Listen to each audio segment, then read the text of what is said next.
Spirit and Soul, where Atlanta's service industry unpacks raw and provocative truths, share hilarious commentary about their unique industry experiences. Welcome to Spirit and Soul Podcast, a space where we share anecdotes, lessons, recipes, and the personalities of those in the service industry here in Atlanta. We all love a great cocktail, but we are so much more than that. We have soul too, and that's why you love us so much. I'm your host, Courtney, and today I am joined with a panel of experts in the bar management field. So today our topic is about bar management, and yeah, let's get into it. Today we are in Independent Distillery. They are our sponsors today, so thank you, Independent Distillery. We're also joined by a live audience, so thank you, live audience, for being here today. All right.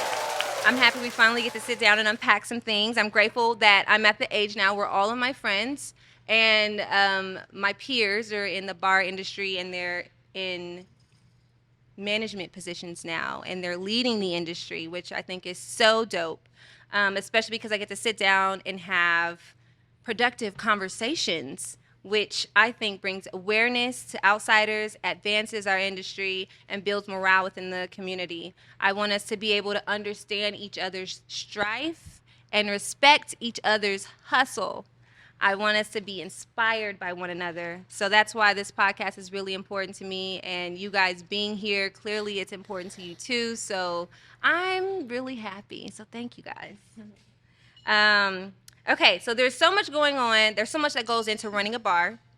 We have operations, we have menu curation, education, training, managing the staff with scheduling and personalities and ordering product and a lot of moving parts. And I know I'm leaving out some things, of course, so please help me here, guys. What's unique to your management role at your establishment? Maybe, Cam, you can start first at Holiday Bar.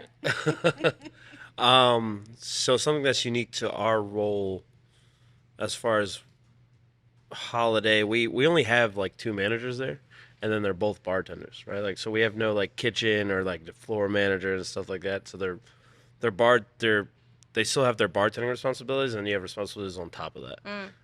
So no one at Holiday works over 3 days.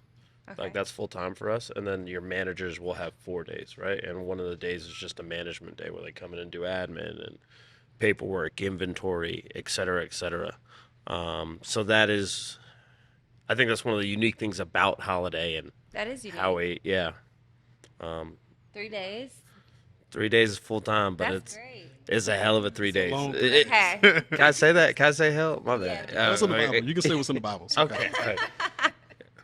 But yeah, I mean, we like it, and we've had some success with it, which we're really proud of. So.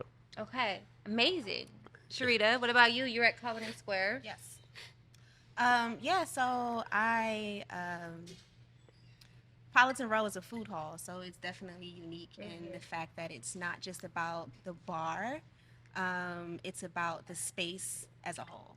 So as a bar manager there, like, yes, I'm leading the bar, but it's also from a day-to-day perspective, it's still support on my end to the food vendors, to the people who actually run the actual space as a whole.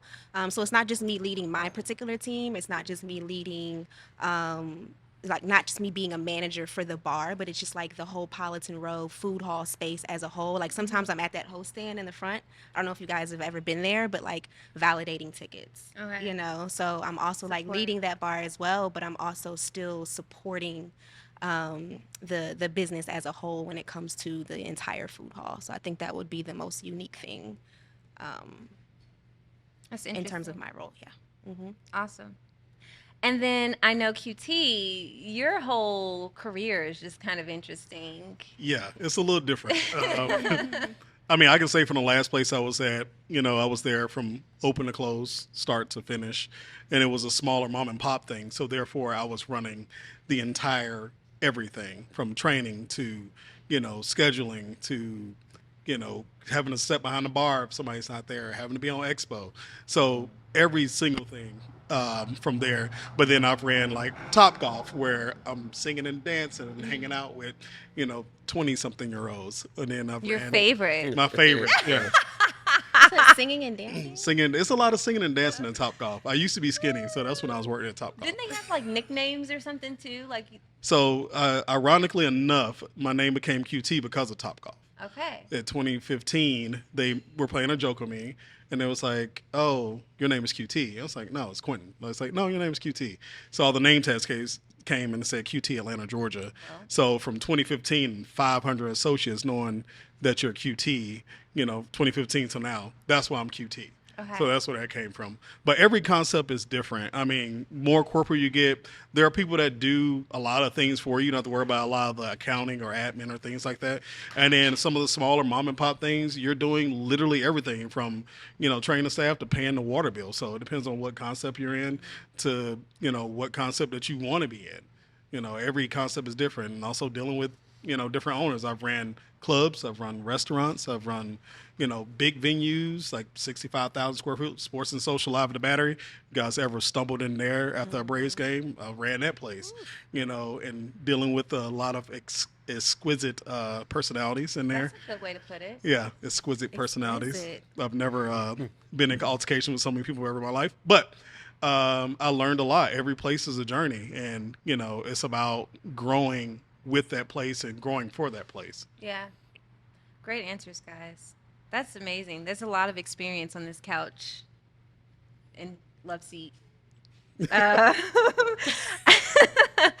going to say a phrase, and I want your honest, knee-jerk reaction, okay? So let me know when you're ready. Okay, you're ready. Can I speak with your manager? When you hear that, like, what does that do to you? So I can start because I honestly love it. I honestly love it. Can I talk to your manager? Normally, if that person is asking to talk to your manager, it's the most smallest, minute thing that I can fix just like that. Give me They an just want to example. they just want to be heard. Every guest wants to be heard. Well, no matter what the problem is, it's because I didn't like this drink. Or a fly float, we're outside. Like say for you at Holiday, a fly's in my drink. Yeah, we're outside. Of course a fly's in your drink. But they don't understand the realization of it.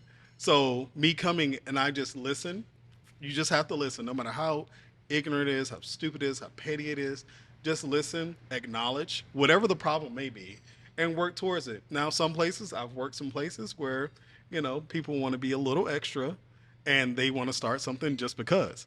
Starting something just because, then we bring you down to my level. Like, hey, you're really doing too much right now. This is what we've done for you, and this is what we're going to do for you. You can take it or leave it. It's up to you. Always respectful, always nice, because I'm a big believer in you catch more bees with honey. I can fuss and rah and fight. That doesn't get you anywhere. Yeah. But it's really hard to be mean to a nice person. Yeah. So can I speak to a manager? I'm the first one, no matter what. Well, that's good. You have a great attitude. Better than most. Like, you have a really great attitude. Sherita, we talked about this before the podcast.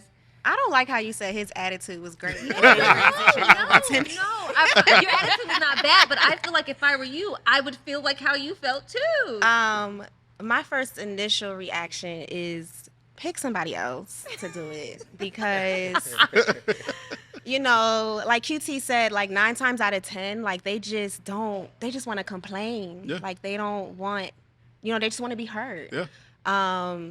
And sometimes it can be very, I don't want to use the word triggering, but just like, what now?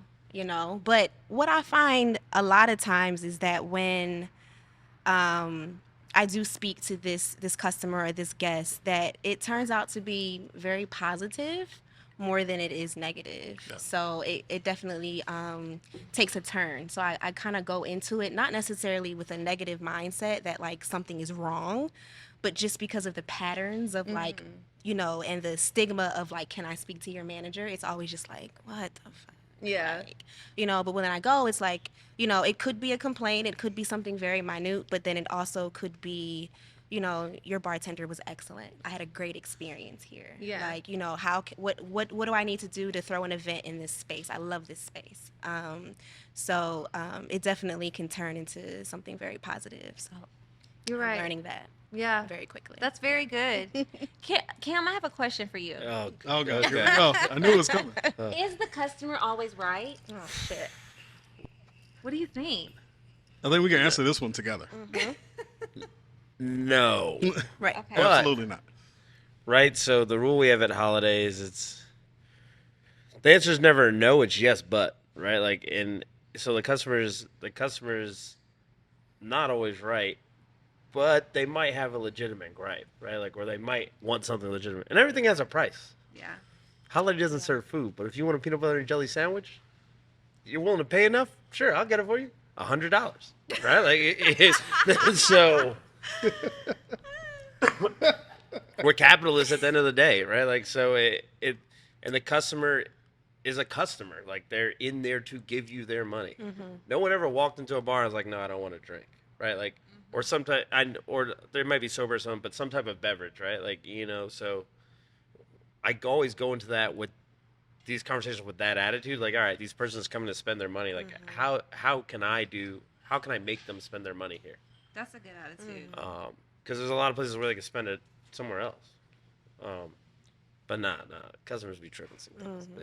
Yeah, the customer's not ever always right. I mean, they may have legitimate gripes, but there's some instances I'm going to protect my staff more than anything. Yeah. And there are some people that want everything under the sun, and that doesn't work like that. You can't have it your way. It doesn't work like that. And at the end of the day, you have to groom your guests for your concept.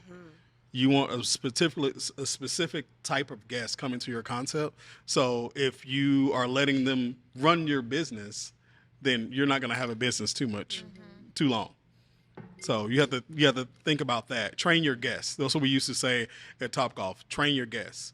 Like, give them the guest experience that you want them to have, and get that type of guest. Because starting out, I don't know if you guys remember, anybody been to Topgolf when they first opened? I feel like It was don't get me wrong, I'm from Bankhead. Bankhead's around the corner. It was the Wild Wild West starting out. It was a lot of stuff going on. There was cars being stolen. It was colorful. It was very, very, really? very, Oh yeah, it was wild. clubs flying. It was a lot of crazy things. But you go there now, you don't see any of that at all. Training your guests, that's what it comes to. Hey, certain things are allowed here, some things are not going to be allowed here. And that's what a lot of businesses, miss out on. They try to cater to every guest, and catering to every guest doesn't build your business. It hinders your business, because then it becomes their business. So you got to still keep your passion, keep your values in the same respect, and then build upon that. So good. Okay, let's get on this topic. Staff versus guests. Who's the most challenging? Between the two. You guys want to say it on 3? Yeah. 1, 2, 3. Staff. Why? Always staff. Why are we so difficult? What's going on? If you have servers are the most challenging. Yeah. Because they, no matter what, they can make $700 in a night. Never and satisfied. not a real night, $600, 6 hours. And then just said, never satisfied. I gotta roll silverware. Yes, you made $600 What? while my kitchen guy You should made be happy to roll silverware. $150, and he's gonna be here before you and after you.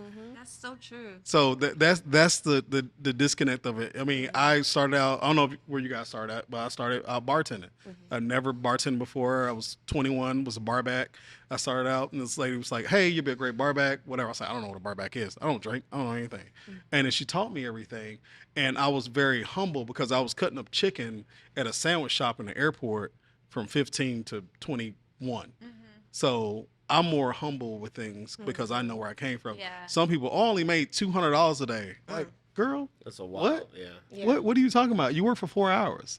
So Count the hours. That's important. Count the hours. Count the hours. Yeah. That's what the whole reason I got into this industry because The there's hours no cap and the on my money. workload. Like, what really did you do to make that $200? Well, count how much you're making hourly, Right. Yeah.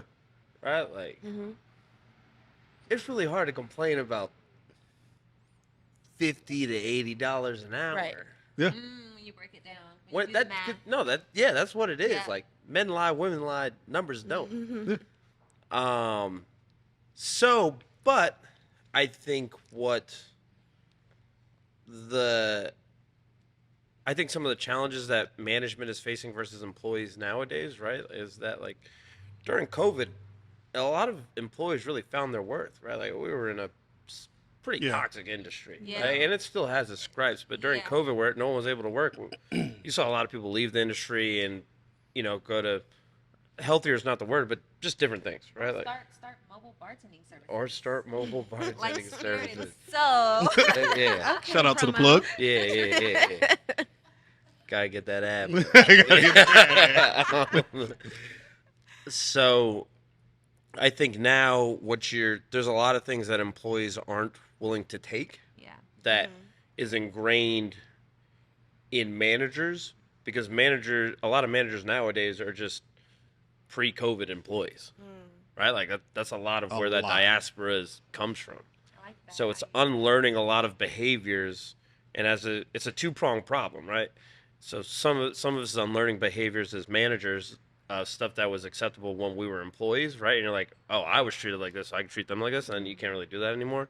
But also, like, some of these cats just don't want to work, right? Like, like they, I'm not gonna let my "you got free money for too long" opinion come out, but like some of them don't want to work, right? Like, so yeah, so just coming off that, like, COVID really did change the course of our industry. It changed a lot of people's lives, where you weren't working for a long time, or you're doing something else, particularly at home, and then you have to go in, and then like you have to go back to a restaurant. You have to interact with people every day, right? Like, imagine not interacting with people every day and then go back and that's your life. Like 5 days a week. That's hard. Yeah. It's hard, and it takes a little bit of understanding on both sides, in my opinion, to. I don't think cats really have recovered from that. Like, I haven't recovered from that. Well, and that's the thing. I I love don't that. see people every day. I love that Cam touched on this, because ever since COVID, I don't know if you guys are in restaurants, ran restaurants, work in restaurants or bars or whatever. Finding good help is very hard right now, because you find people that have never bartended before, never served before, never managed before. And people were asking me at the last place I was at, hey, why do you work every day? I was like, I can't find a manager. My staff is making $54 an hour. My manager is getting paid what managers get paid starting out, or what an assistant manager will get paid, or hourly manager or whatever.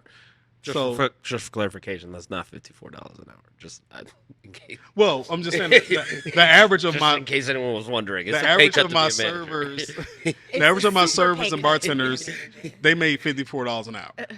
So when they complained, that's why I was like, hey, please be quiet. But they made $54 an hour, and they work for 6 hours. So you as a manager coming in, you're like, hey, what am I dealing with?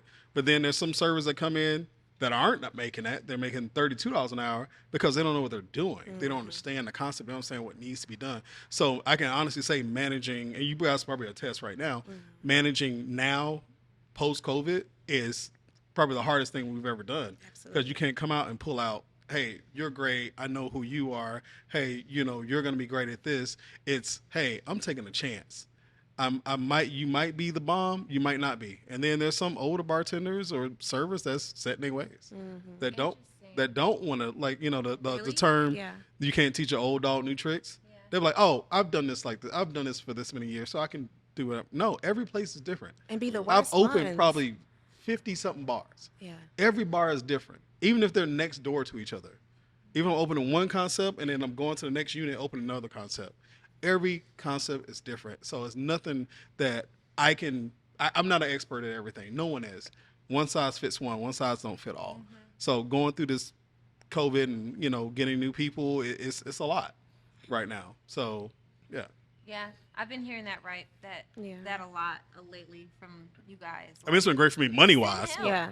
Send help. I think also, like, neither Cam or QT touched on why the guest is not as difficult as the staff. And I think it's kind of just obvious. I mean, when we talk about like pre-COVID versus post-COVID and just, people don't want to work, it's hard to find help.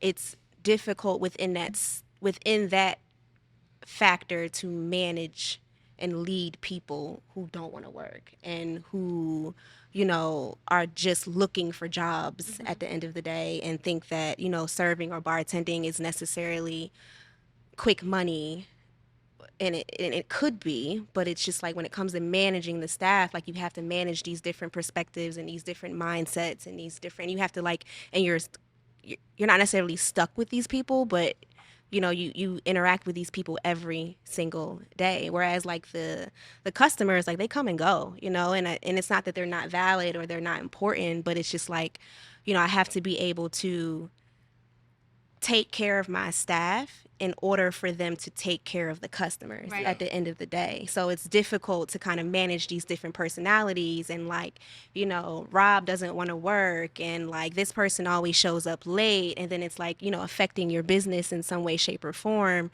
So it's like it can be very difficult to kind of navigate through that, and kind of keep them, you know, motivated and inspired to be the face of your business at the end of the day. You know, that's exactly what it is. That's very true. It's really like a metaphor for life, right? Like the easiest part of almost any business is the money, right? Businesses don't close down because there's not money out there. People are just bad at managing their time to get it. Right? Like, so like if you don't manage whatever you have internally, the money will never come. But money is always there. It is. Yep. I.e. Can I ask a question to all of us? Go ahead. I'm going off the paper. All right, let's do it. So there's no paper anymore. All right. All right, so I want to ask you guys. I have my answer, of course. Why did you get into the bar industry? I was poor. Same. I was a starving college student, and I didn't have any money. It was the only. She said, "Is this thing on?" option. I was poor. I was I poor. was poor. And I worked every day, and I internshiped, and I was in college, and I was working every day, and I haven't stopped since. And the hustle has not left me yet. And I think it's because of the industry. I just can't stop hustling. I see the thug tier. I know. Damn. I cut you You deep. want a hug? Yeah. My glass is empty. Yeah, absolutely. We're lacking. For me, same. I was in school in Virginia. I was in college, and I needed a job. I think I worked like 3 jobs at the same time. 2 were serving, 1 was bartending. I was going to work. I was on campus. I was living off campus pretty much since my sophomore year, and I needed to make money. I was poor. It's poor. And so that's pretty much. And this was in 2008, so I've been doing it ever since. The hustle has never left. At the end of the day, yeah. Cam's Jamaican, so it's probably like I was in Jamaica. Nah, I started in the industry when I was in college. I was a busser at Raw Sushi. Yeah, I started off as a busser at Raw In Atlanta, Sushi. like the Raw Sushi. Yeah. Oh, you've been through it. Yeah. I don't make mojitos to this day because of Raw Sushi. Yeah, that's a very Asian drink, mojitos. We were making like 1,000 a day. But anyway, don't get me started on mojitos. We'll be here all day. Why did I get into it? I wanted to meet people outside of the people I went to college with. I think it was the main reason that I got into the industry. I wanted to like explore outside. I went to Morehouse College, and I wanted to get out like the West End more and stuff like that. And this is pre all Uber and things of that nature. And I wanted to be able to do that and have money to do that, right? And the best way for that was the bar industry. So I think that's originally the reason I got in, and then ended up staying. So. What about you, QT? Well, I got into the bar industry, like a preamble before. This lady took a chance on me. She was like, "You have a great smile. You need to be my bar back at this bar." The Circle of Piano. Have you guys ever flown out the Circle of Piano Bar on E? It's called the Piano Bar. Now it's called the Bar back in the day. That's where I started as a bartender, bar back, but I was a bar back. And at that time, you guys remember 9/11 happened. A lot of pilots were retiring. I went to school let me back up slightly. I went to Tuskegee for aerospace engineering. Did nothing but want to be a pilot all my life. All my life I wanted to fly. And then at that instance, I've worked in the airport since I was 15. I was in the co-op program. And pilots were telling me, "Hey, don't be a pilot. I'm losing my pension. They're Sorry. forcing us to retire over and over again. Every day I'm seeing fire trucks shooting water over planes, and that means that that's his last flight that they're retiring. So my boss at the time took me out in the concourse, and she was like, "Look what's open: food places, coffee shops, and bars. People got to eat. People need their vices. Coffee's a vice. I know most of y'all go to Starbucks, spend $5-10 on a drink every day. Probably spending $300 at Starbucks. A gift card is the best thing in the world that you ever got for Christmas. Wow, that you're Do you? attacking people right now. That's crazy. But it's a real thing. But they want to drink. Yeah. Think about it. You go to the airport, probably the first and last thing you want to do is drink. Hey, how many drinks can I get in before I get on my plane? I'm bringing my airplane bottles a little. Okay, for- well, we all got our problems, but we're going to talk about that the next We one. all got. Damn. But at TSA don't check those. They're looking for bombs and drugs. Exactly. But Have y'all ever done the airport competition? Not to go off. no, go ahead. It's when you're flying somewhere, or whoever you're flying with, you guys find airplane bottles of like the weirdest things you could do, and you make a cocktail in the air with the airplane bottles. No, That sounds that's a thing. disgusting. Oh, Sounds next- like a challenge, and I'm here for it. Next time you fly, make the coolest cocktail you can make out of airplane bottles. Okay. And then you post it to like Instagram or something like that. So I was able to I did a smoked espresso martini when I came back from. How did you Fran- do that? It was a lot of sneaking. You did some smoked stuff on the airplane? I did not do some smokes, but I did smoke the syrup beforehand and put it in the. You cheated. So you cheated. You cheated. You cheated. Look. You brought QT, finish your story. you you brought got your your- ingredients. Keep You were finish your intentional, story. like about. Well, you have to were bring in the prepared. airplane bottles. You can't get like Saint Germain on a flight and stuff like that. You just you find weird airplane bottles. In France, they have weird airplane bottles. I don't know what to say. Pernod, yeah, and I'm what? Okay, so you did a smoked what? I did an espresso martini with some espresso syrup, some Pernod, some Grey Goose, and yeah. There's a recipe for you guys. There you go. Next time you fly. Yeah, it was a little uneasy, but it was cool. We did it in there, Nice. Yeah, sit next to a volleyball team. Anyway, Oh, finish your story. well, there's a Yeah, whole finish- other story after Finish your this. story. But long story short, I got into the bar business. My aha moment was all the bartenders that taught me. You guys been to Cheetah before? Everybody's eating a Cheetah. Been Never to been. Cheetah. I've actually never been. You've never been to Cheetah? You've never been to Cheetah? All right, we're going to Cheetah after this. What? All right, so I got $12. I've every never- I've never been to Cheetah every either. bartender I work with either danced at Cheetah or they bartend at Cheetah. I heard their food is good. The food is good. Yeah. But their never customer been. service was bar none to anything.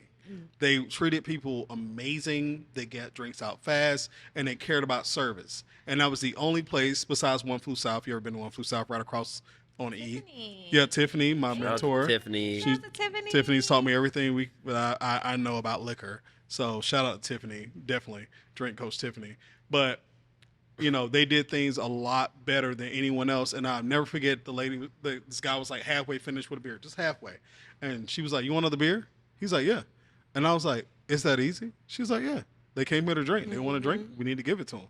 And I was just like, wow. Blew my mind. And It's just then, awareness.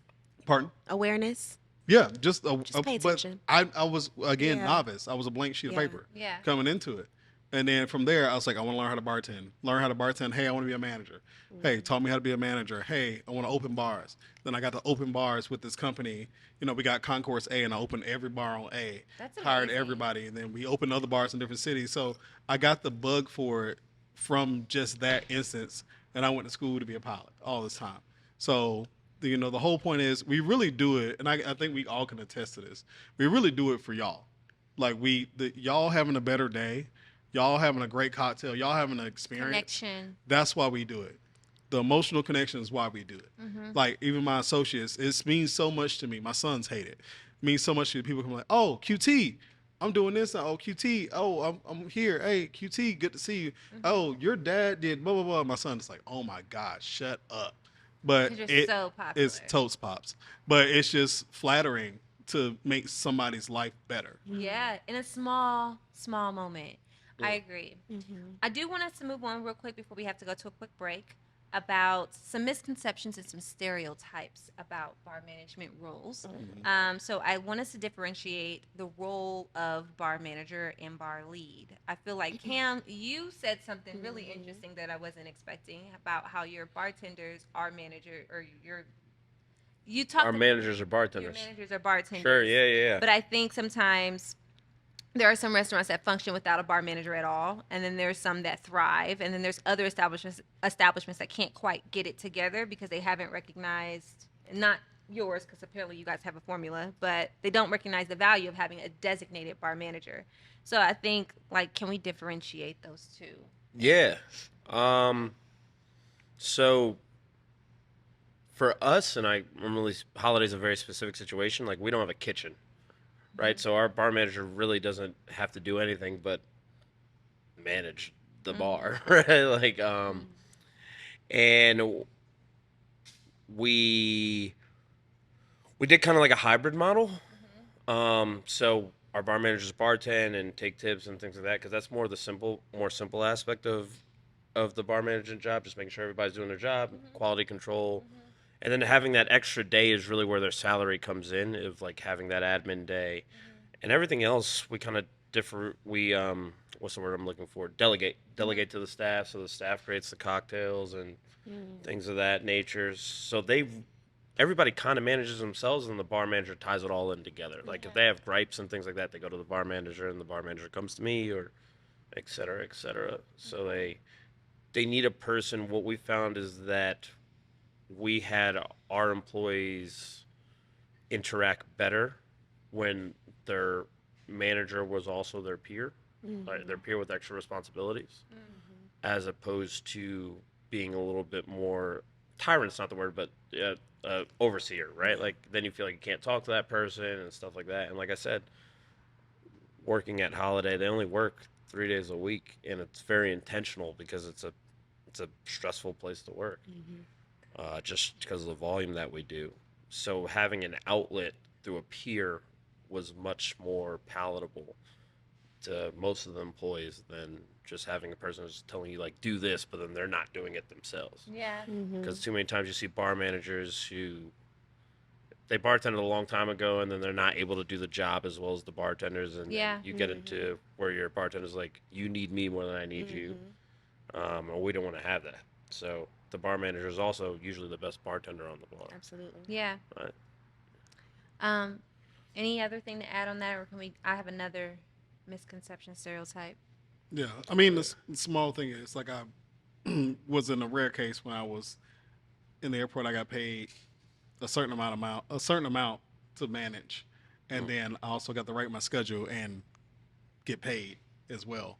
As a bartender. As a bartender. But my situation is very unique. It was a unique concept. No, that was a sweet So spot. it was a very sweet spot. Yeah. It was a very sweet That's spot. Because that's the next That's a question. segue. My next thing was compensation. Because I think there's some controversy a little bit with managers who also accept tips.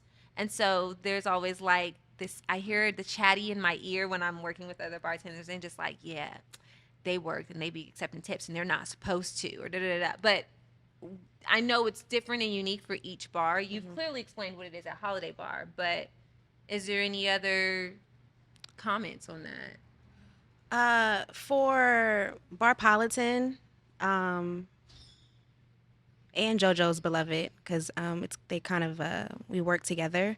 Like I can't accept tips as a manager. Like I'm not a part of. We run with a tip pool system at both bars, and when I'm bartending and I'm supporting behind the bar, like I am not a part of that tip pool.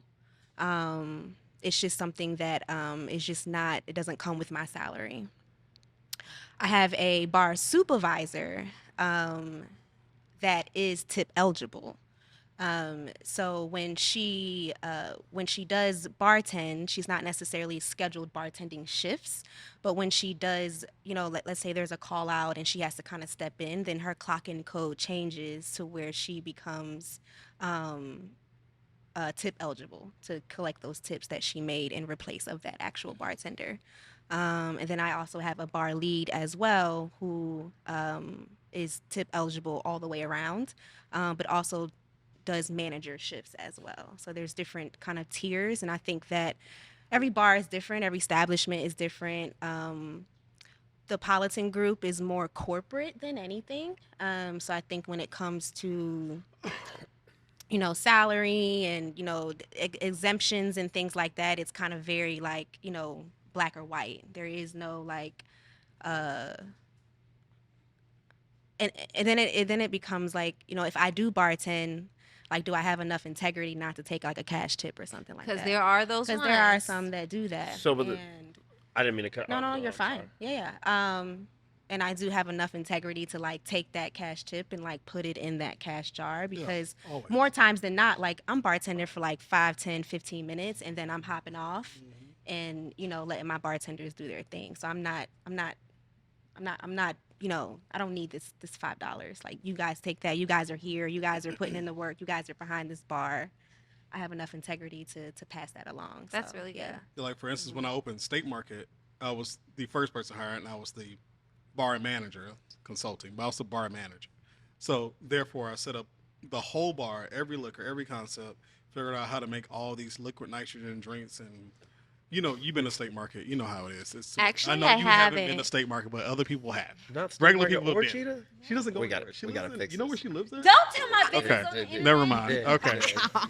I will send a link to where she lives at in the comments below. I would drop a pin. Yeah. In the comments below. But from there, yeah, of course, I took tips the whole time. But me being at like the last place I was at, if I hop on the bar or someone calls out or whatever, I'm on the bar. I get Yeah. paid salary. That's my Exactly. salary. Yeah. Your tips is your tips. I would normally, the next bartender come in like, hey, these are all the tips. Put them in under you. Yep. This is for you. Or I would take the tips and give it to the support person, the person that's probably working harder than anybody else in the building, and give the money to them. Yeah. I'm not taking tips. If you have, I would say this in the camera, if you have a manager that is salary, a GM or whatever, that is taking tips, they steal it. Yeah. We'll say that from Absolutely. right now. Because Period. and then they're not gonna last long because the staff gonna push them out. Oh, yeah, they and gonna they're gonna find get out. pushed out. Like that goes to the staff. I mean, That goes to really the next misconception. So, but I think that's an interesting take on both those things, right? Like, You know. because no, Well, you no. guys are different. your concept is very different. But you though. built something different intentionally, though. Okay, all right. Like if you're working You a know? bartender shift and you're bartending in that venue, then yeah, you should get paid for that. Okay, all right. But that's a whole nother different Okay, thing. you Like said you're something. working an People 8-hour making shift. like 70,000 so. salary. So when they're like they're just managing and then it's like they're taking tip. Right. Oh Yeah. no, that's crazy. No, that's Yeah, great. I think that's- yeah, that's Yeah, So that goes yeah, into my yeah, next yeah. question. Yeah. What makes a bad manager? Based on your experiences and observations, what are some of the bad habits or personal struggles that may give bar managers a bad rep to their staff? I have some listed, but I'm curious to know what you're going to say. I mean, most staff, if you never get your hands dirty, Right. you never like bust a table, make a drink, talk to a guest, you're always in the office. If you're never hands on, Hiding. yeah, if you're hiding, Yeah. you're correct. If you're hiding, no one will ever want to work for you. Like I tell my Respect staff, I will never tell you to do something I wouldn't do. Right. I take out trash. I clean up whatever bodily fluids that may happen. Bottomless mimosa throw up. Yes, bottomless mimosa is the worst thing in the world. Please, No. please, bar owners, stop doing that. I don't know how great it sounds to ladies. It's the worst thing in the world. Bottomless Acid and Orange bubbly juice doesn't mix. And your But chili cheese fries. chili cheese fries. I'm drunk. I need something to eat. Get chili cheese fries. Terrible. But I would never tell you to do something that I wouldn't do. So if you're not in the trenches when you have to be. Now there are other managers that just work. They're always running food. They're always busting tables. They're hiding. They're hiding in plain sight. Like as an owner, you're like, oh, they're working really hard. No, they're not That's leading a staff. interesting. They're You're doing a job. right. They're doing Yeah. a job. Who's managing your staff if you're running food and busting tables every day, all day? Makes no sense to me. So But then also, like, what are you teaching your staff? Nothing.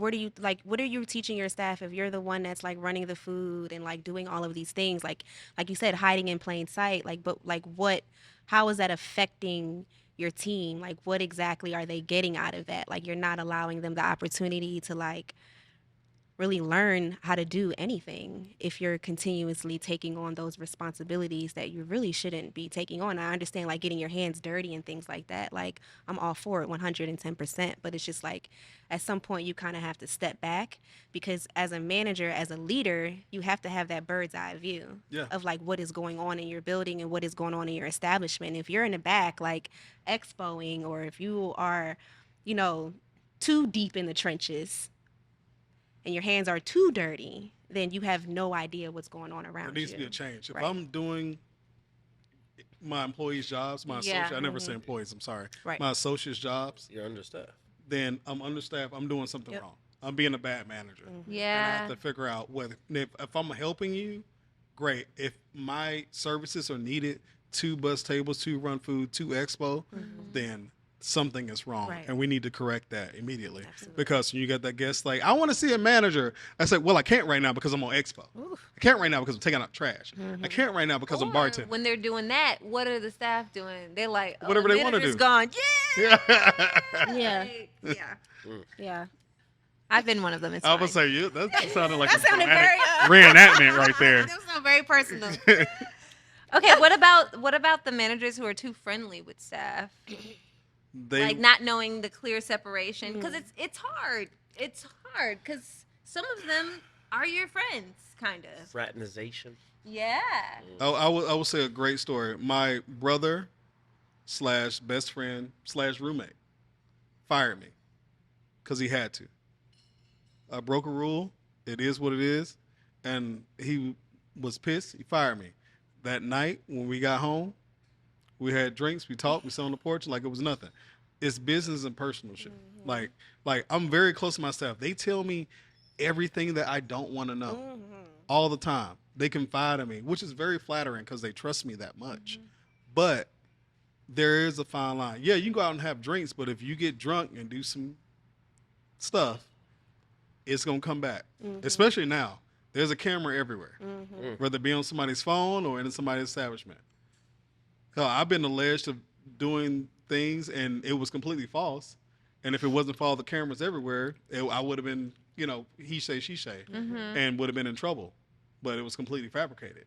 But, you go from those aspects, so things can help you or hurt you. But it is a fine line. Like, I've been out with, back in the day, Topgolf, you had to go out with your employees. You had to treat them out. The DO would put his Topgolf credit card down. Hey, I got all their drinks. Everybody gets 2 drinks. I got all their drinks. Everybody have a good time. You're drunk, they'll get your Uber or whatever. And that was the culture at the time. Now it's more, legal with that because they're more corporate. But there's a fine line. So it's a teeter-totter line. But I think after you've been in the industry for a while, you know what side to stay on. Oh, yeah. What side is that? I think it also has a lot to do with... Depends on the situation. Yeah. I know we talked about, like, leadership style in, like, the beginning, but, like... Yeah. Management style, too. Yeah, and management style, leadership style. Like, there's a... Like you said, QT, there's a fine line between, like, being friendly and, like, being relatable and having, like, these interpersonal skills when it comes to, like, your staff. But I think...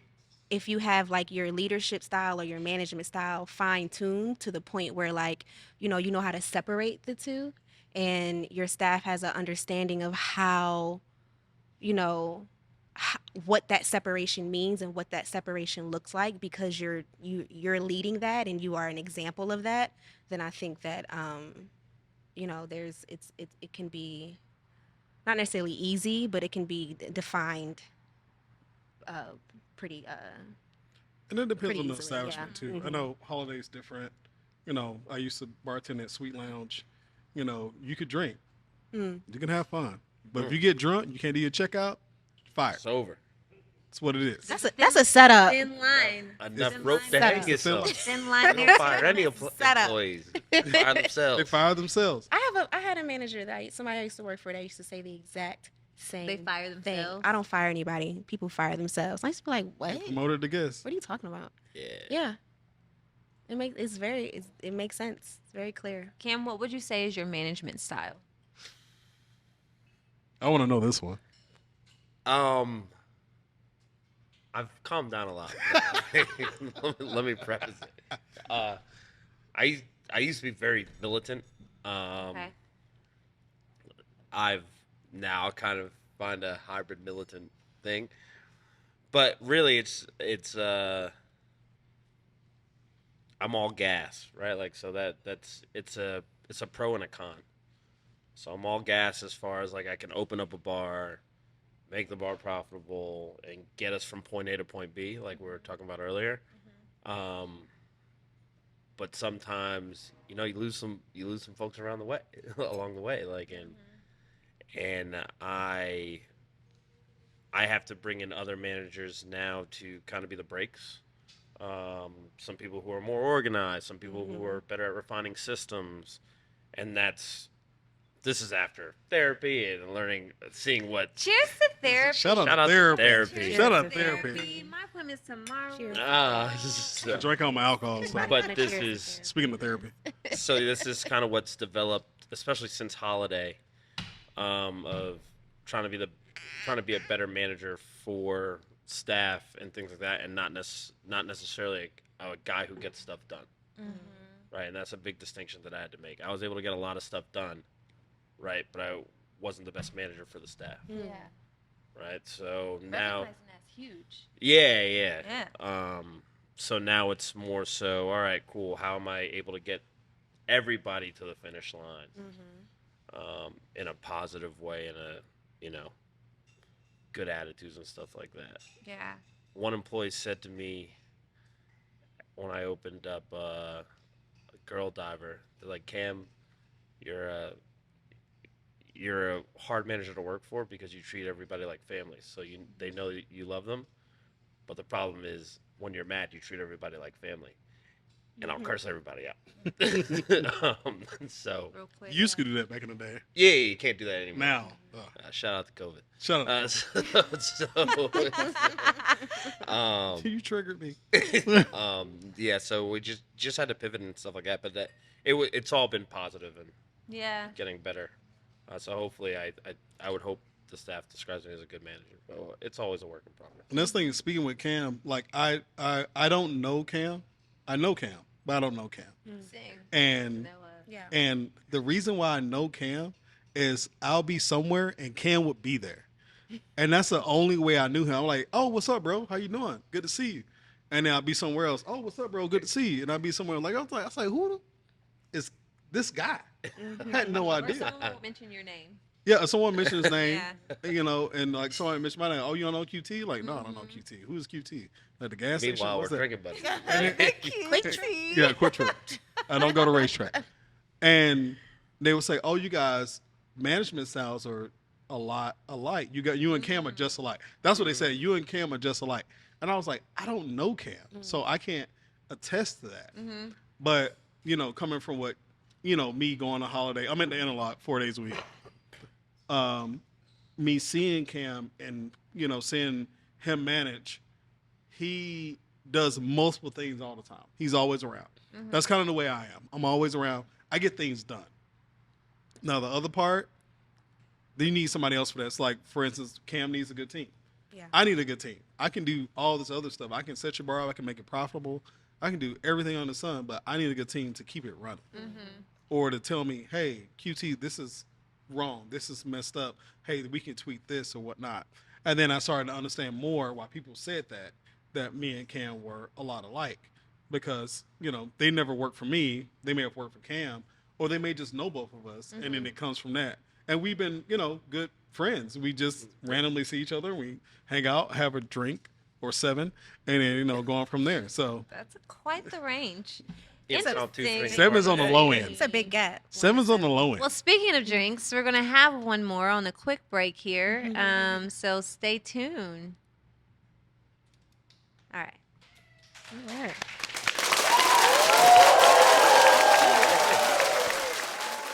Hello, everybody. My name is Terrell Patterson, owner of Relly's Hospitality. We're one of the largest hospitality companies in Georgia with a database of over 375 bartenders and servers. We have the best chefs, the best DJs, and the best mixologists in the state.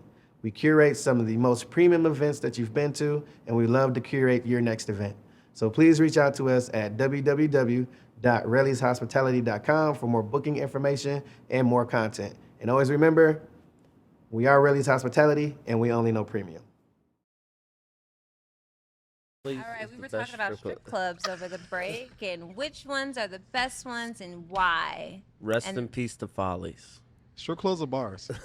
Also, you were just talking about one where the stripper was dancing and eating a wing on you at the same time. So my first year in Atlanta, I was at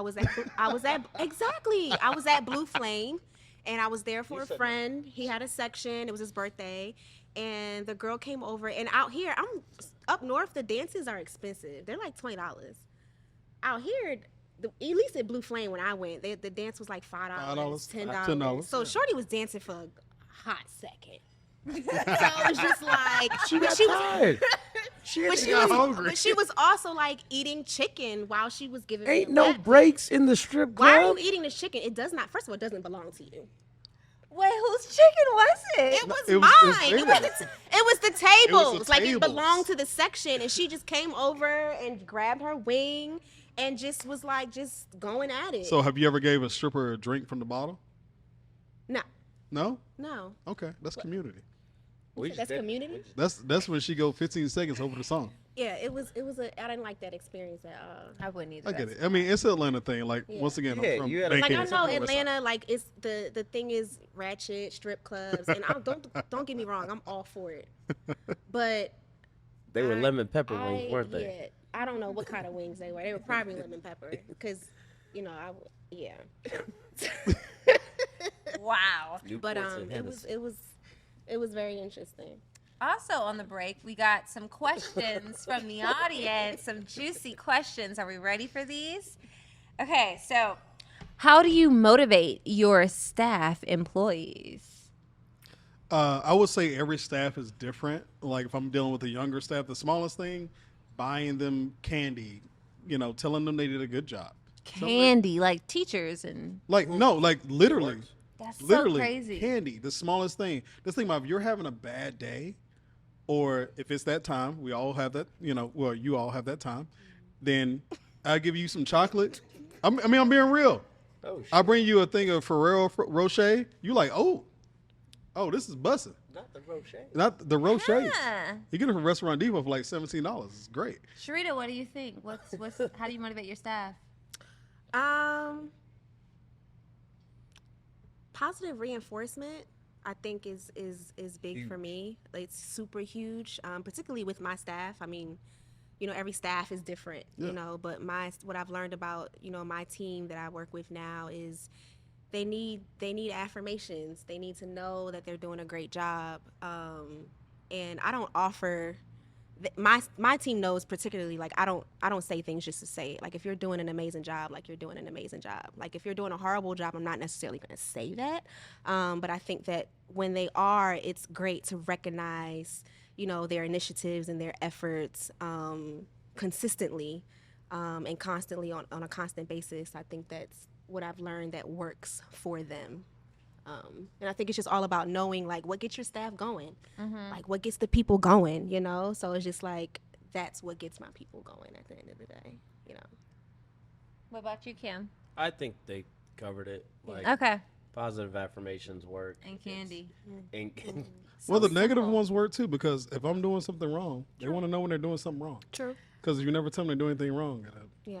How do you decide which spirits to put on your cocktail list? Your cocktail menus. Cam. Damn. It depends. Every bar I've done, it has a different character, and the way I make menus and things like that, they're based off things that I can relate to. So it's about also brands that align with that story. So holiday is really about vacation. And like taking a trip to other places. So we have a lot of brands that, one, aren't domestic, and then two, you can't really find anywhere else unless you go to the resort, but then you pay a local to take you off the resort and you go and drink what the locals drink and stuff like that. And that's kind of how we derived a lot of the ingredients for holiday. I love as that. well. That is really cool. Yeah. Very cool concept. How do you mitigate loss theft from your staff? Someone wants to know. Fired. No, I'm just kidding. Are you? I'm not gonna lie, we factor into the business plan. Terminated. Yeah. I mean, when Yeah. Repeat that. We factor it into the business plan. Yeah, it's everybody steal. There's a budget. Everybody for all. steals. There is a budget for it. I mean, my director when I was at Hojay, he was at the airport. He worked for Disney, and he said chefs are going to eat, bartenders are going to drink. Yeah. It's going to happen. So therefore, you try to account for it. Now, there's a fine line, like we talked about earlier. You can go over that line, but you go over that line, it's going to be consequences because people get comfortable and they do whatever it is they want to do. While I have you on the mic, QT, what's the single most important thing needed in order to open a bar? Absolutely capital. If you have the capital, you can pay for what you need. You have to have the capital. You can't open a bar and then you don't know how much permits cost. You don't know how much inspections cost or how much the fire inspector come in and say, hey, your fire sprinklers are out of code. So it's going to be, you got to get the code. And then you get a quote, you get another quote. They're like, hey, it's going to be $5,000 and you weren't expecting that cost. Yeah. Capital is the biggest thing. And then also paying experts like us or whoever to come in and teach you how to do the right things, because being an owner is an owner and being an operator is two different things. Sherita, if you could only drink one spirit for the rest of your life, what would it be? Gin. Damn. Why? Why gin? It's so you know why? This is why, because it has such a bad stigma. Yeah. I think like even when I'm like interacting with my customers and I'm guests and they're like, what's your favorite drink to make, or like what spirit is your favorite, and I say gin and they're just like, my grandma used to drink gin, a little Tanqueray bottle in the basement, and I'm just like, yeah, but have you ever had like a very well balanced gin cocktail? And their answer is no, and 100% time it is no. You know what? So when I introduce them to that, it's very eye opening for them, and I love the feel that I get from that, and the feedback that I get from that. So it's just like, and I'm not saying that other spirits can't do that, Right, But right. I love a gin cocktail. Yeah, no, I do too. That's the first cocktail I go to on any menu. But I will say tequila would be the spirit that I need for the rest.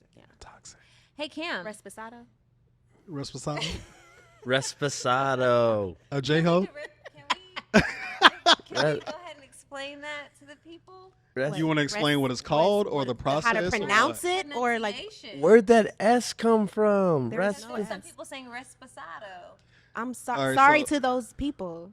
All right, so silver and blanco is the same thing. For people that don't know, Yes. Reposado is the lighter brown one, and the Ajo is the darker brown one. It's all about aging and process of distilling, especially. I mean, it's just like the same thing with whiskey. So if you don't know, honestly, now you can Google anything. Just Google it. And They don't know that they don't know, because it's they just think we that's know what they it don't know, is. but we're telling them to figure it out now. No, 'Cause just tell them the right word. it's it's Reposado There we and, go. and Yeho. Yeah, bottom line, Cam, Reposado. how has bar management affected your personal, social, creative, emotional life? Ooh. It's a deep question, but choose one. Damn. I guess. So I don't have a life. So it's not affecting that. So Damn, how many hours a day you sleep? I think I'm up to 5 hours Oh, 5 that's hours good. a day. That's good. Six. That's pretty good. Yeah, I'm up to between 4 and 5, and that's been like really intentional now. Your boy be sleeping. Yeah. But I don't know why I looked in the camera and said that. I'm sorry. Whiskey Could be a sounded. potential. Crap for help. But it's given me some of the best friends Yeah. in my life. My assistant manager over at Holiday, I was the best man in his wedding. Shout out to Tom, that's my road dog. It has given me perspective. It has taught me the most humbling ways to deal with myself and to deal with people, right? And a lot of industries don't take you there. And it has developed it's shown me passion, right? Like, because there's times once you get to a certain point in this industry where there's nothing that drives you, like just outside of you just love doing it, right? Like who wants to go to work for 12 hours and deal with people who crap on you?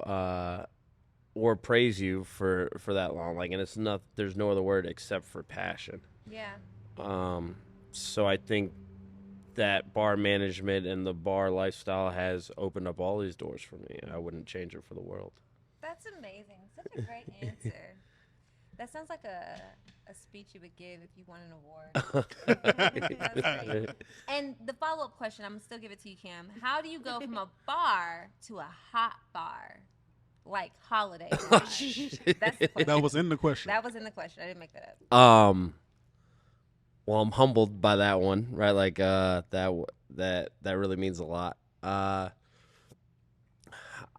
What I'll say I did personally is that holiday is really a big extension of myself, and I try to be genuine in that and come from what I know, right? And, you know, being an immigrant and exploring other places is something that's very passionate to me. So I wanted to extend that to guests, and maybe they felt that through the thing. But really, I don't know. I'd be chilling. Okay. Yeah. So it's just you being you. There's no formula to that. Well, I wouldn't say it's a formula, but we're definitely we're a lot of luck and, you know, and then some hard work peppered in there. So. Awesome. Okay, that wraps up the Q&A questions. I hope you guys feel like you've got your answered questions. What's next?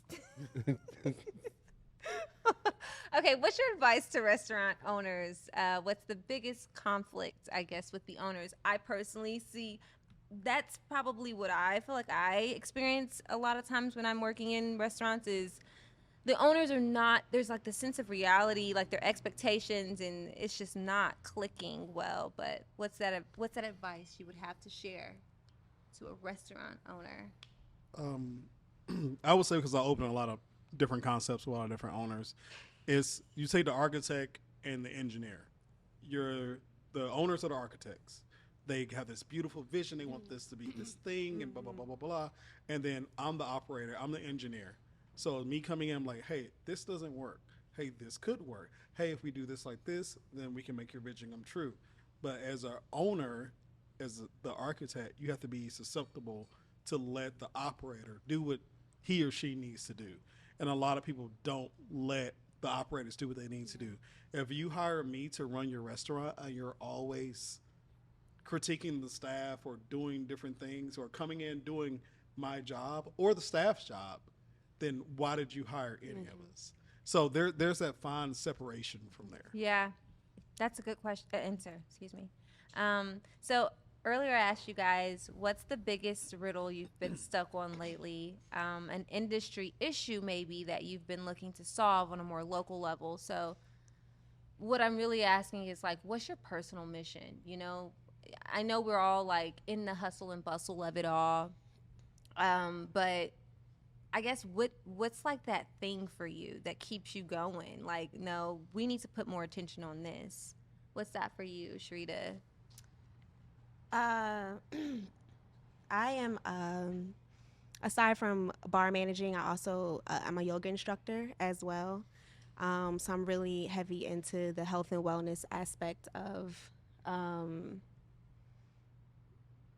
really heavy into health and wellness. And I think that for me, having the experience of, you know, the service industry, but also like the health and wellness industry, and somehow I want to somehow kind of collide those two together, where it kind of creates this narrative where it's just like, yeah, like, you know, I drink, you know, I turn up on a Friday, Saturday night, like every weekend I go out, but like I also meditate. I also, like, you know, practice yoga. I also journal. I also, like, you know, have important. You know, these resources and these tools in my bag to kind of protect my peace and my personal well-being.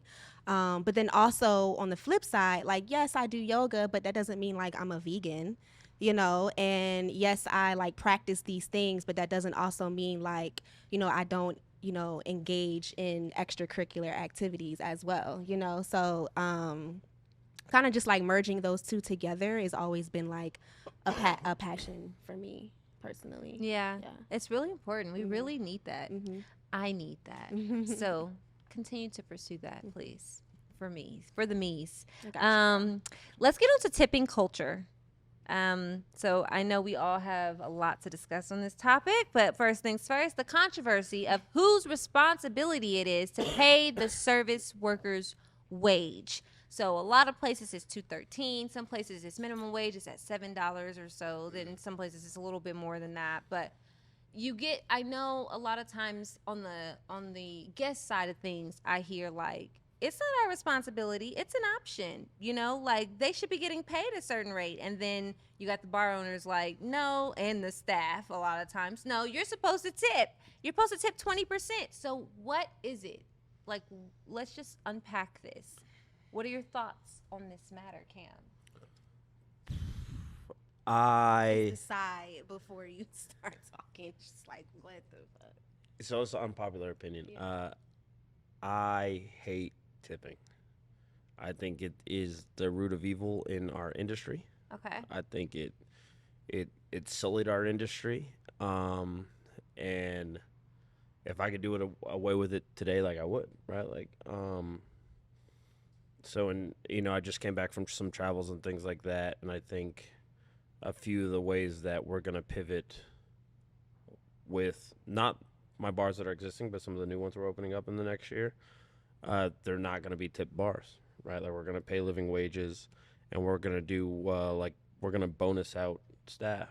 So we're going to bonus them out for the amount of cocktails they make in a week, right? Like, so if you have a set rate of, say we're doing 1,000 cocktails in a week, and then for that week we're just busy, right? So you do 2,000 cocktails.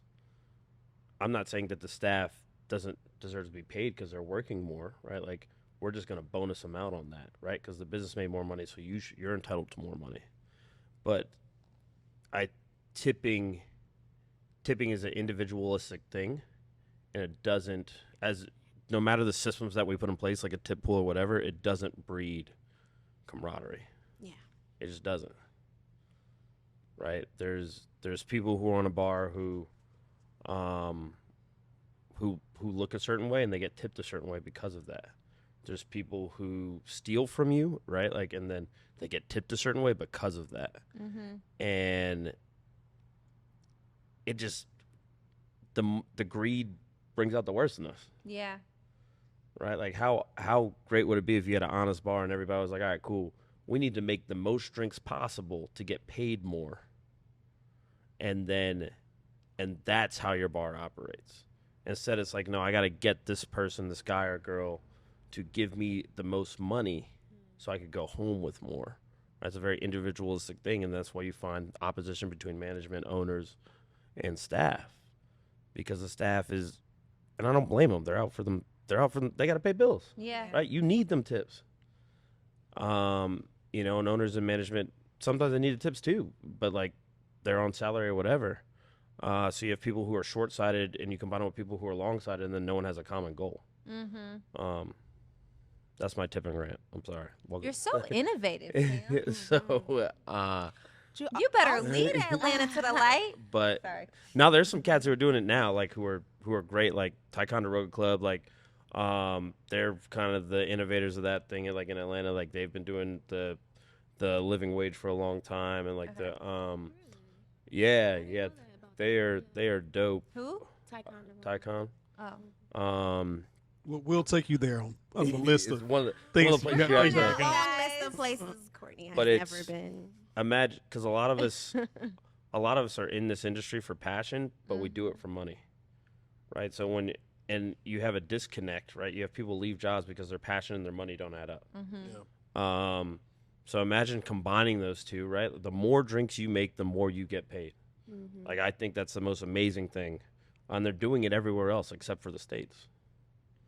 Right? They're doing it in London, they're doing it in France, they're doing it in Mexico. Everybody's happy. Yeah. That's what I was going to say. Like, some people don't, like QT said earlier, some people don't know the history behind, like, tipping versus non-tipping. Like, in some cultures, it's not a thing. And America's the only place. America's literally the only place that, like, has this, like, crazy, tipping situation when it comes to tipping, and then auto grat and all of these things like that. But there's places well, everywhere else, doesn't operate like that.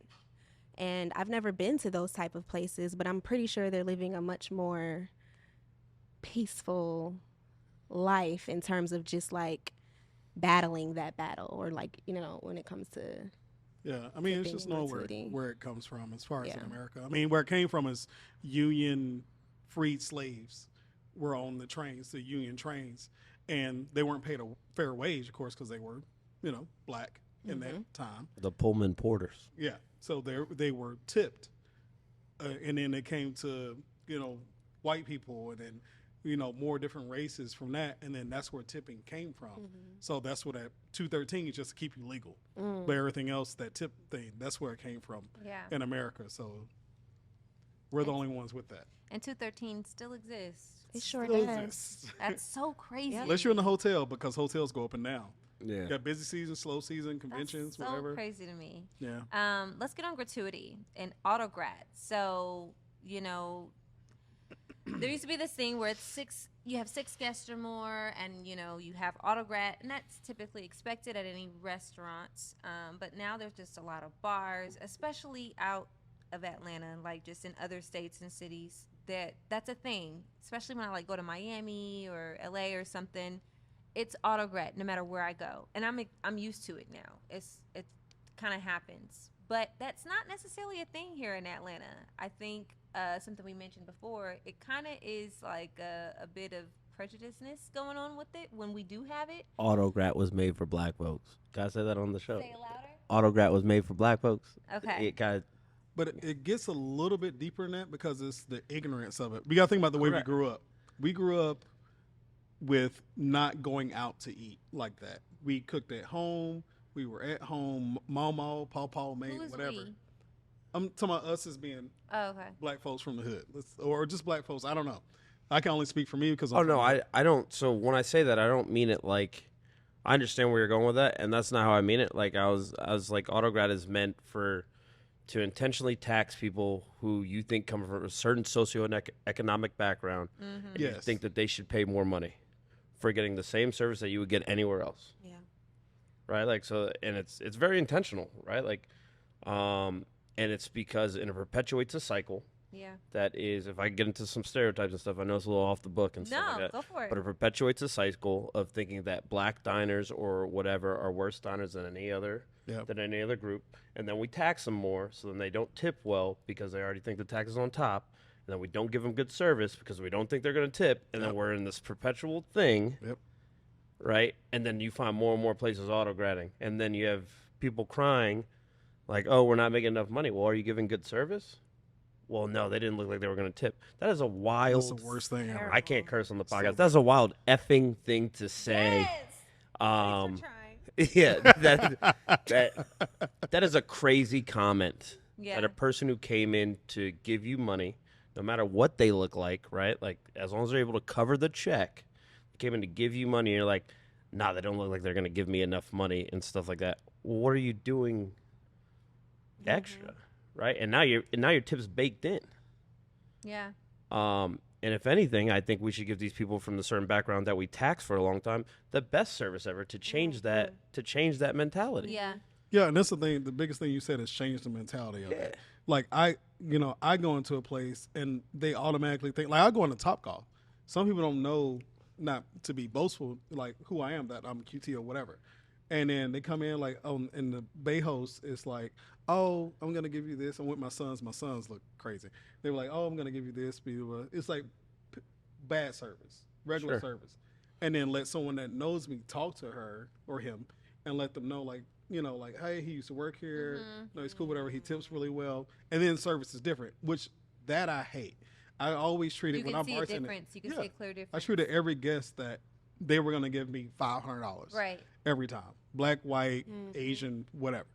But, that's the part of disconnect. And then when you work in clubs, automatic gratuity, you just get service and not hospitality. Oh, yeah. QT shared this news article with me recently called Why is Tipping Out of Control? And it basically was talking about how since the pandemic or during the pandemic, a lot of services got used to adding tip as an option for consumers. And so now we're in this era where we're tipping just to be tipping and tipping everybody that's not supposed to be tipped. And it's called tipflation, and it needs to end. Okay, so let's stop tipflation. I didn't make up that word. Tipflation is actually defined as tipping everyone for tipping. Excuse me, Tipping everyone for tipping. Tipping on some syrup. tipping everyone for everything and being guilted into tipping for things that are not a service, especially full service. It's just someone doing their job. Can we stop this? This is not okay. And they were talking about how it was getting out of control. The audacity. So any comments on that? Can you relate? I can say from the last place What's I your ran. experiences? Yeah, the last place I ran, I brought in everybody knows of Toast, the Toast handhelds. I actually consulted Cam. I was like, how did you change the gratuity on it? Because the gratuity wasn't what it needed to be. And it suggested gratuity, not saying gratuity is like you have to pay. It's what you click. So in the middle is 20%, on the sides is 25 and 30. So automatically people are hitting 20%.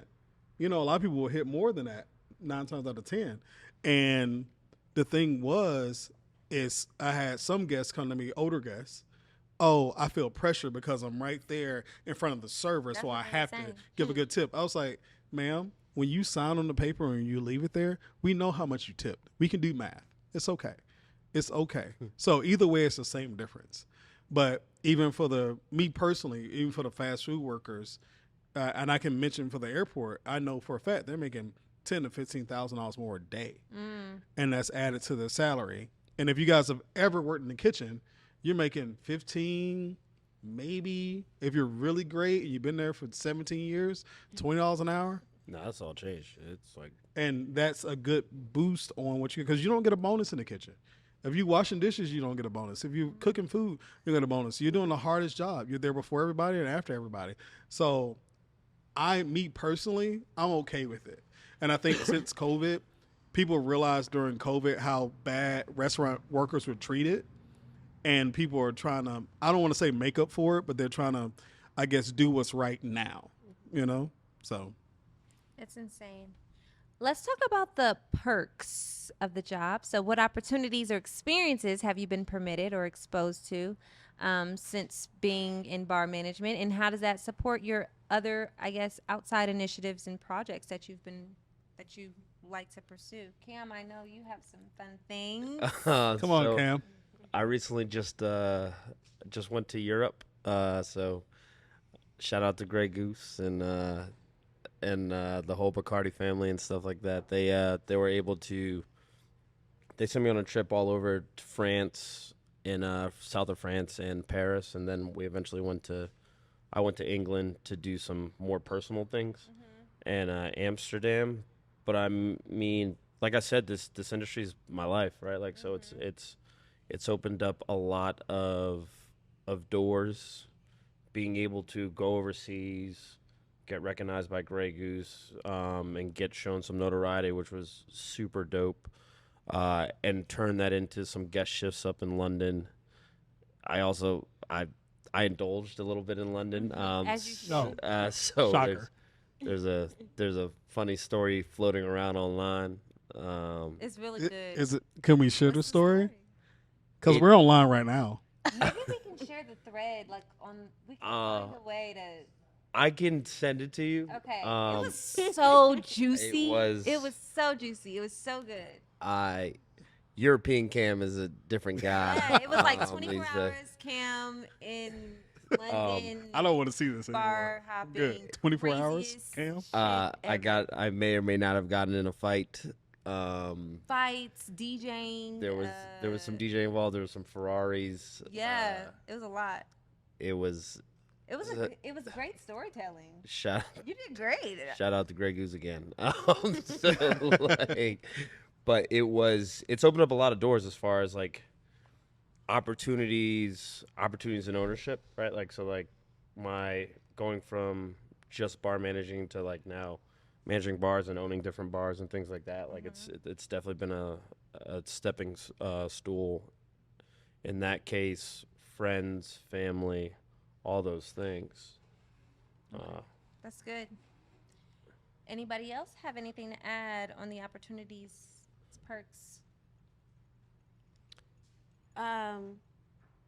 Quick and short. As a yoga instructor, I have acquired a lot of private clients. Just with my daily interactions and engagement with our guests, I have acquired some clients. That's good. And some collaborations when it comes to like events and things like that. So, yeah, That's good. That's my experience currently right now. Awesome. Mm-hmm. We're going to go to a fun little game. We're almost wrapping up here. This is called What Has to Stay and What Has to Go. So this is a segment where you state if a trend should be done away with completely or if we should continue to support it. So I'm interested to see what you guys advocate for. Handheld POS systems. Stay. Absolutely. Okay, consensus. Long Island's. Go. Stay. What do you Stay. stay? Really? Stay. You guys are just about the money? Long beaches are delicious. Long Islands are delicious. That's why they've been around if for a they long are time. made correctly. Yeah. So I understand why you say go because it's like who is still ordering Long Islands at this point? It's Or maybe that's not why you're saying. Well, it, no, go. exactly, But, because like, it's the panic drink. It's like, oh, I don't know what I want. Yeah. I've had a Long Island. But also like Hey, I just want to point out she's the first person to cuss. That usually happens. It's my show. He actually wasn't. It was me. Yeah, and I said the word that I was probably gonna say. I told you I was gonna say that word. But yeah, I would say stay. They're great if they're made the way that they're supposed to be made. We having a ratchet Like good balance. time. A long island, not To the a, two gin not a drinkers in strong the island. building right Hey, now. look, Whatever that means. pinups, here we come. Okay. The worst question: give me a Long Island, but make it strong. Ooh. Strong Yeah, Island. Give me a strong island. Yeah. Like, what are you Like, what are you talking about? about? Elaborate presentation cocktails. So they're doing magicinal. Ooh la la. Medicinal. Like that. That's a great word. Can you say halfway stay? Like flair? Flair, you're right. No, she means like for instance, we talked about State Market earlier, and that was the most The magic tricks. the dry ice, the liquid It's a nitrogen, platter. the glitter, the I don't hate it. It's just not for me. I just want my drink. Yeah. halfway but that stay. is I the don't- I don't- difference I don't- though. I We don't want Halfway stay. Okay. we drink. Yeah, Regular. We I don't drink. really care for But it. people that don't go out to drink, like, oh, what's Yeah. that? I want that. Yeah, I from want that. You have no idea what it is. Yeah. from a It could be consumer poison. standpoint, yeah. Yeah. Okay. And That's dope. they drink with their Okay. eyes. Canned cocktails. Stay. I like them. I like Casadora's canned cocktails. It depends on what concept it is. If they do it right, like the bullet old fashioned in the bottle. Look, it's good. shout out to Tip Top and Miles. Oh, and yeah. them, yeah. Yeah. Drinking while at work. No comment? No, we have. All right, so I don't know if you guys can hear the audience, but everyone just choking right then. I will share with you guys what my director told me. He was the director of Disney Cruise Lines, a very huge guy. I'm He out of said, drink. he said, we can say certain things, but certain things that we're not supposed to say. But he told me chefs are going to eat, bartenders are going to drink. Now, when I worked in the clubs, if you got drunk, you couldn't do your checkout, you couldn't function, your money was off, you was fired because you went too far. Yeah. There's a controlled aspect of drinking at work that works, but I think even what we're doing kind of at Holiday, we're pivoting to NA shots, right? Like, so it's because it's not that these people, I shouldn't say these people, it's not that employees, managers, and whatever just want to be drunk all the time, right? Because that's indicative of a bigger issue.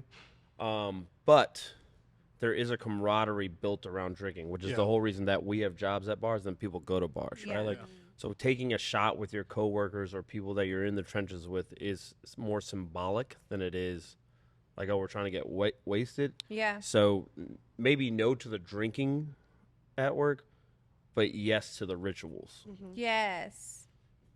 I love that. You said that well. Zero proof spirits. Do they gotta stay? Stay. I like Definitely them. stay. I like them. It's such a It's huge market inclusive. for it. And then sometimes we take, I mean, I don't, well, sometimes we take breaks in drinking Yeah. just to betterment your body. Yeah. And to have, you want something, you want to be included, you want something as good as anybody Yeah. else. So, yeah. I Look, agree. Stay. I'm a capitalist. You want to pay the same. $12 for the You want to same- pay the same amount for a cocktail that has no effect on you? Look, good on you, and I love you. Come in every day. in every day. I'm all for it. You have a bar with no drunk people? Yes, stay. Makes your job easier. Which there is one. Is it? Yeah. Free, though. What Sober sober social? social. Sober social. Yeah. Sober social. Yeah. We're social. 213 as an hourly wage. Stay or go. I mean, I think that we all would say go. I know. And then especially what Cam was saying earlier about the inclusive tip and Yeah. making Yeah. the actual wage. Absolutely, it should go. I agree. But the flip side on it is when you're on management and you're on the capitalist side of it, like, can you afford it? Because we didn't make the 213. That's how the laws are set up, Yeah. and there's a lot of places that can't afford it. So it's What? that's just something to think about. No, Our you're right. bartenders don't get paid 213. They get paid a little bit more than that. Yeah, but the thing is, if you never see it, it don't matter to a Right. bartender. Yeah. Oh yeah. Correct. they It doesn't never matter see to it. them anyway. It's just tax. It's just tax. Yeah. Any other trends do we want to add to the stay or go list that's burning? If not, we got something else. But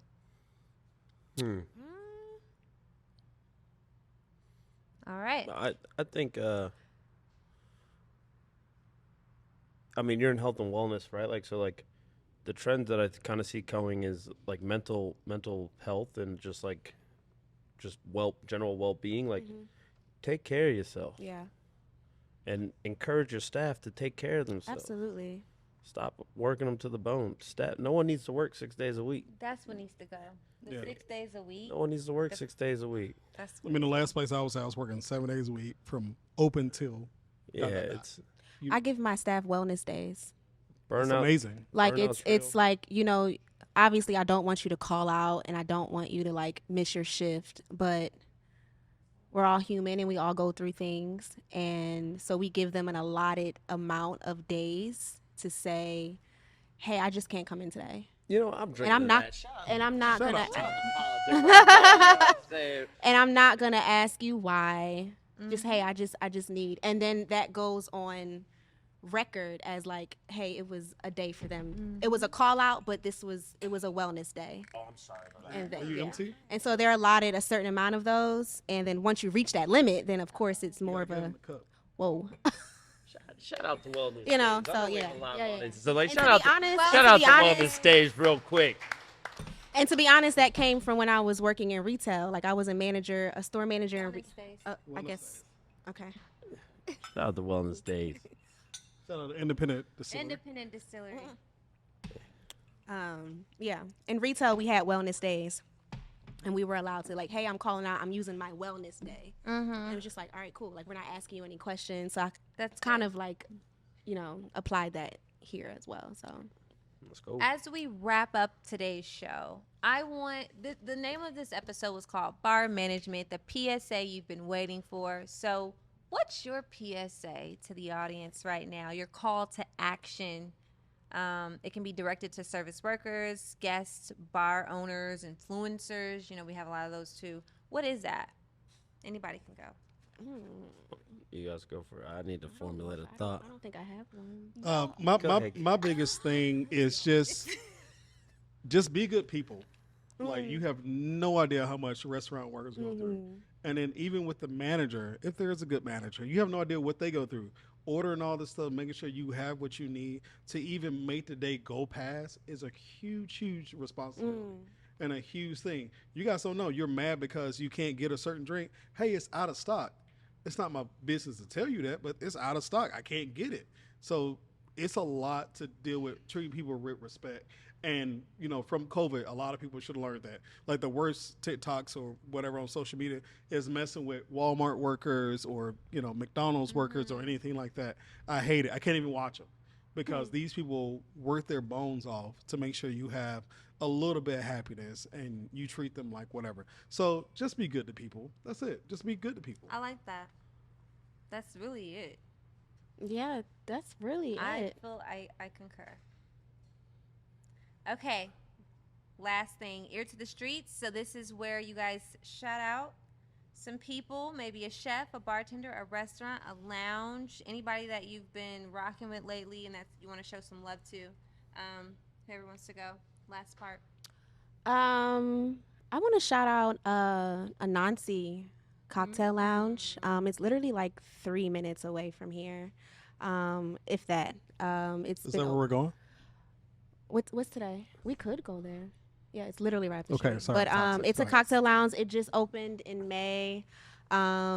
It's been opened by someone that I used to work with, and I bartend there part time. Oh, nice. It's a great establishment. No food, no hookah, just vibes. An amazing cocktail menu, but very minimal, very sticking to the classics, which is always great. So yeah, shout out to them for sure.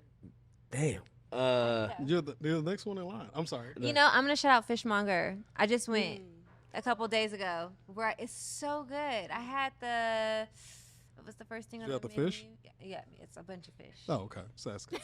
It was Did so you say, did you get the good. fish? I rarely Taste the soup. respond when I eat something, but it got an emotional response out of me. It was very delicious, and I didn't even need much. I just had the sandwich, and that's it. I didn't even drink. I didn't get a side. Just had a sandwich, and I was very happy. So try that. Yeah, I had some street tacos from a brother named Colin. He has Fat Street Tacos. He operates in the West End, and they were bussing. So like, I shout out to him. You know, like he keeps his weight on, and I appreciate that. And also we talked about it earlier. Shout out to Tiffany. Berry. Shout out to Tiffany. Tiffany's amazing. It's her birthday today. It is? Is it? Yeah, It's her birthday? yeah. It's Shout out to Tiff. Happy birthday. That's my road dog. Just good So people. And that's the thing. None of us knew that we all knew Tiffany at all. And she literally taught me when I was like 21, 22 of what Tito's was and other brands were, you know, and how to differentiate liquor. So she taught me a lot. So shout out to Tiffany. Big shout out. Happy birthday, Tiff. Happy birthday. Happy birthday. I think thinking on that PSA thing, I think it took me a while to formulate an idea. I think my PSA would be a message to not a younger me, but a young bar manager, right? Okay. And I think because we talked a lot of the conversation, we have talked about a lot of the cons of it, right? Like not the hardness of it, and for young bar managers, especially post COVID, it's hard. And I think that you need to tell them that, hey, there's a way out in this industry, and that everything will be okay, and you're going to make mistakes. And sometimes your staff might suck, but then sometimes they're really great, right? Like, and the times where you least expect it, the staff is going to be what carry you through. Absolutely. They surprise you sometimes. Yeah, too. right? Yeah. Like, and we need to give those young managers more, not help, but encouragement. Yeah. Than I think almost anybody else in this industry. Because there's always going to be people who come in and out of That's bartending true. and stuff like That's that. very true. Right, but Yeah. we need to encourage those and foster those. And they need to kind of look like us too. So, but Yeah. I mean, so it's my PSAs to those guys. Big them up. Don't tear them down. All right, QT, your shout out, your ear to the streets. Of course, my shout out would start out with my homeboy, Terrell Patterson. Relly's Hospitality. Relly's Hospitality. I've done a lot of different events with him. I mean, I just recently watched a movie on Netflix, and I was like, oh, we did the polo event at this space. You know, from there, I was like, I didn't recognize this place. So from him being a bartender and growing his business to the point that he is called for a lot of different huge events is amazing to me. And the only reason I know him is because we both worked in the Battery. I didn't know him from a can of paint besides that. And we're, you know, amazing friends. He's been like a brother to me, you know, from then. He's such a good friend. He was on the podcast too. Watch this episode. But the major thing is you know, what Cam said, supporting the people that are coming after us. Someone taught me what I need to do, what I shouldn't do, and I learned a lot from myself as well. But it's all about giving them that guidance and coaching them along the way, because it is a lonely road. It's a very large step from being a bartender, server, you know, making that $700 a night, $300 a night, $1,200 a night, depending on what you do, to being responsible for everybody and making less, but you know, you may have a family, or you may want health insurance, or you may want, you know, just to have a regular way of life and not being out till 4 a.m. every night, not drinking every night, not going out every night. You want a regular lifestyle, because we get old. We get old. We can't do this all the time. We can't be up. You can do it all. You can still do it. No. I'm old. I'm in the old camp. That's what I was saying. I just raised my hand like. No, yeah. Yeah, we can't do it anymore. So then you get the management, and you're like, hey, I want to give this to someone else so they can grow, and me have stability for me, myself, and my family. So yeah, that is very true. I stopped out. being a bartender because I wanted benefits and a regular life. Regular life. I needed health insurance. Whatever regular is to us, but it ain't regular. Goddamn health insurance. Yeah, you know what I'm saying? Yeah, it's Damn nice. shame. Yeah. Okay. Crazy. You guys were amazing.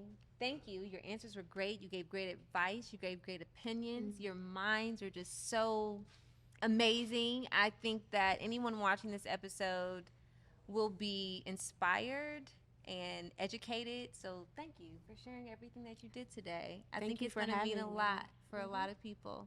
And thank you, audience, for being here today. That wraps up the show tonight. Thank you, Independent Distillery, for sponsoring today's episode. Shout out to Independent. Woo! Based in Decatur. I just want to point out the bottle's empty. Yeah, you know what? I noticed We that like drank this. 15 The minutes bourbon's ago. amazing. And I was like, that bottle about to be empty. Shout out to Atlanta Turkey Leg, another ear to the streets. That turkey leg was amazing. Turkey leg was busted. Make sure you're following us and subscribing on YouTube at Spirit and Soul Podcast. On Instagram, we're Spirit and Soul Podcast. Everything Spirit and Soul Podcast. But yeah, have a good night. Thank you for tuning in. Bye.